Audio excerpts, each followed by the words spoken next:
ఏ విధమైన హెడేక్ని మనం సీరియస్ తీసుకోవాలి, ఏ విధమైన హెడేక్ వల్ల మనకి బ్రెయిన్లో నిజంగా ప్రాబ్లం అనేది మనం కనుక్కోవచ్చు అంటే హెడేక్తో పాటు నాసియా అంటే వికారం లేదా వామిటింగ్ రావడం, వామిటింగ్ వచ్చాక హెడేక్ తగ్గడం, అదేవిధంగా ఎర్లీ మార్నింగ్ వచ్చే హెడేక్ అండి. లేవంగానే హెడేక్ వచ్చి తర్వాత రోజు గడుస్తున్న కొద్దీ తగ్గిపోతుంటాయి. హెడేక్తో పాటు మూర్ఛం అంటే ఫిట్స్ లాగా రావడం, అదేవిధంగా హెడేక్తో పాటు కళ్ళు తిరగడం, తల చక్కెరలాగా రావడం, హెడేక్తో పాటు ఒక పక్క పారాలసిస్ లాగా రావడం, చెయ్య కాలు వీక్ అవ్వడం, అదేవిధంగా హెడేక్తో పాటు కొన్ని బిహేవియర్ సమస్యలు అంటే మనిషి ప్రవర్తనలో మార్పు రావడం, ఇవి ఎక్కువ రోజుల పాటు వెళ్తూ ఉంటే అది నాన్ స్పెసిఫిక్ హెడేక్ కాదు, స్పెసిఫిక్ హెడేక్ అంటాం. అంటే తలలో ఏమైనా స్ట్రోక్కి లక్షణాలు ఏమైనా ఉన్నాయా లేదా బ్రెయిన్ ట్యూమర్ లాంటిది ఏమైనా గ్రో అవుతుందో చూడడానికి మనం డెఫినెట్గా స్కాన్ అనేది అడ్వైస్ చేయాల్సి ఉంటుంది.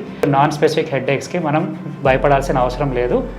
దానికి కారణమైన ట్రిగర్స్ని మనం అవాయిడ్ చేసుకుంటూ రావాలి. ఫర్ ఎగ్జాంపుల్ స్ట్రెస్ ఉంటే స్ట్రెస్ తగ్గించుకోవాలి, యోగా మెడిటేషన్ అనేది హెల్ప్ అవుతుంది. అదేవిధంగా స్లీప్ అనేది adequate duration 6 to 7 hours of sleep ఉండాలి. అది ఉంటే మనకి దానివల్ల కూడా హెడేక్స్ కంట్రోల్ అవుతాయి. టైం టు టైం మనం మీల్స్ అనేది తీసుకుంటూ ఉండాలి. ఆల్కహాల్ కన్సంప్షన్ అనేది ఏదో ఆపడం కానీ లేదా లిమిట్లో తీసుకోవడం కానీ మన బాడీ ఎంత టాలరేట్ చేస్తే అంతవరకు తీసుకోవాలండి. ఈ జాగ్రత్తలు తీసుకున్నట్టయితే చాలా వరకు వితౌట్ మెడిసిన్సే మనం హెడేక్ని కంట్రోల్ చేయగలుగుతాం.